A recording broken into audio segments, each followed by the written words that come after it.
Hi there, Miss Saturian again.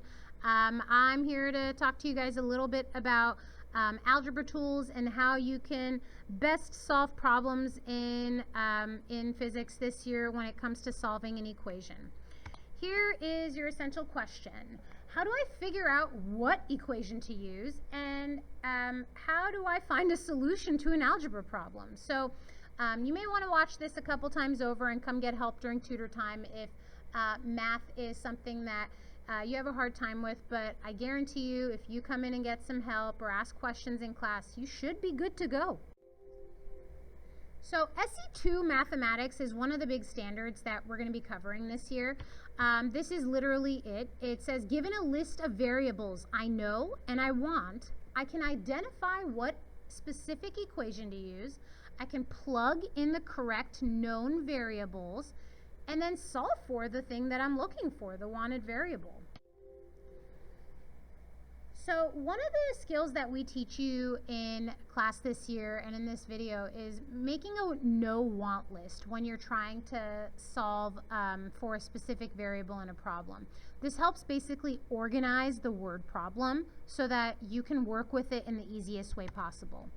So that's what this basically said. Use the word problem and your SE2A skills to identify what variables, and this also means the values, like so the numbers, and the units. So identify the ones you know first, and then which variable you're trying to solve for, okay?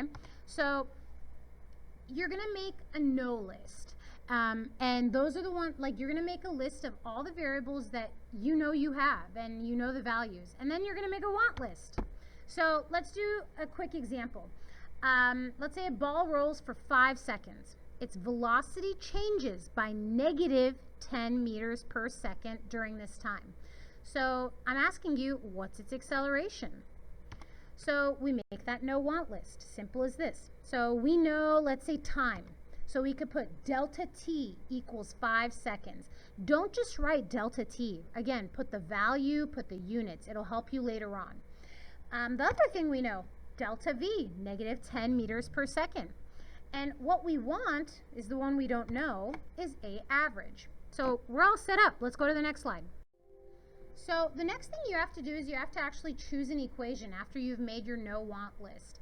The no want list really helps you figure out what what variables you have and what you are trying to figure out, and that helps narrow down a lot of the equations. Nice thing is that every equation you'll need this year is given to you as a reference. It's on the front page of a test. It's in the front of your unit notebook for every book. Of course, you can also create them. Every equation that we know right now in this world was created by someone. It has to obviously make sense, but I would definitely encourage you guys to see if you can create an equation based on things that we're teaching you this year. So specifically, you want to choose an equation that has the wanted variable and as many of the known variables as possible. You're trying to find a good match here. You're going to write down the equation just like it looks like on the reference sheet. Don't skip this step because it really does help kids, because a lot of times I've seen kids accidentally switch like the formula around just a little, and it's because they didn't write it down.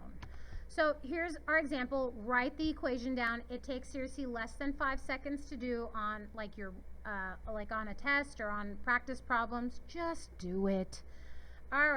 So now you plug in the values. So underneath that equation you chose on the last slide, substitute all the known variables into the equation. So basically I'm saying plug the numbers in. And then the wanted one, leave it alone. So here's your example. Here's our formula. We wrote it down.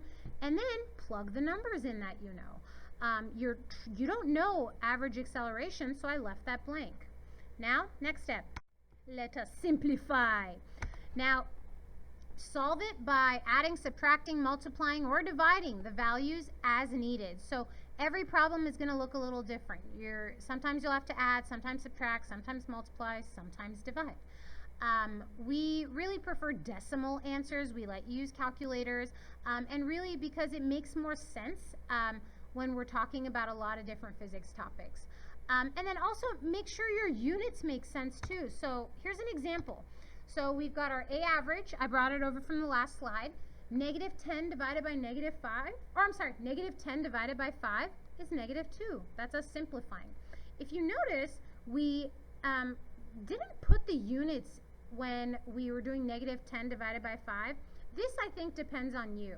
I like to see that my students use the units all the way throughout, but sometimes that's understandable that it gets confusing when there's a lot of different units you're using. Just make sure you have it at the end and that it makes sense. Here's the weird thing. Look at the units at the end though. You're dividing meters per second by seconds. So your answer is in the unit of meters per second every second. So it looks weird, it sounds weird, but it's actually right. All right, cross multiplying. This is something that it may take you a little bit of time to get used to. The only suggestion I have is keep on practicing it. Come in during tutor time for help and ask questions during class. We know that math isn't like the easiest subject for everyone, but we're here to help you.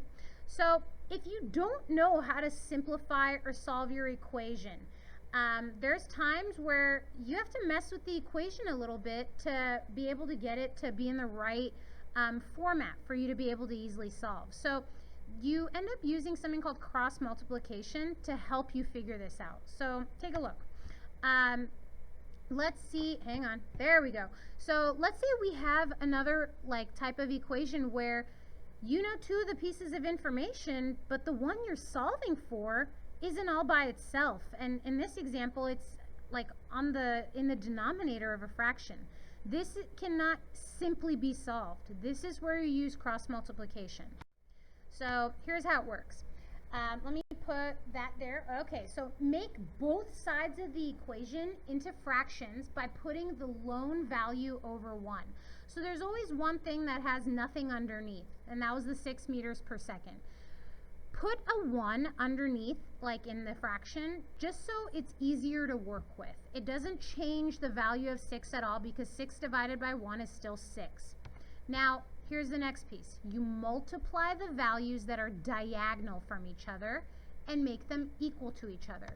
So you multiply the 6 meters per second by delta t, and then the 1 times 24 meters. So it creates that at the end. So the 6 meters per second times delta t is going to equal now 24 meters times 1. Now we're almost done. We've got most of this set up. All right, so let's keep going. Once you have everything set up, all you have to do is figure out how to get that wanted variable all by itself on one side of the equal sign. So you're going to have to do a little bit of messing around with this equation. So down here you'll see it says 6 meters per second times delta t. Well, we want delta t all by itself on that side of the equation, or the equal sign. So we need to get that 6 meters per second out of there. Because it's 6 meters per second times delta t, we want to do the opposite of multiplying. So 6 times 6 gives us a big number, 36. That doesn't get rid of it. But what about 6 divided by 6? That gives you 1. And what ends up happening is delta t ends up being all by itself. But if you do it on one side, you have to do it to both. So that's why we put 6 meters per second on the other side as well. So 6 divided by 6, all that cancels out. Here's what you're left with. Delta t, that's the answer, but it would have been delta t equals 24 meters divided by 6 meters per second. But when you simplify that, you end up with 4 seconds. And then do the units make sense? Sure do. All right, summarizing. How do I figure out what equation to use and find a solution to an algebra problem? All right, have fun. Bye.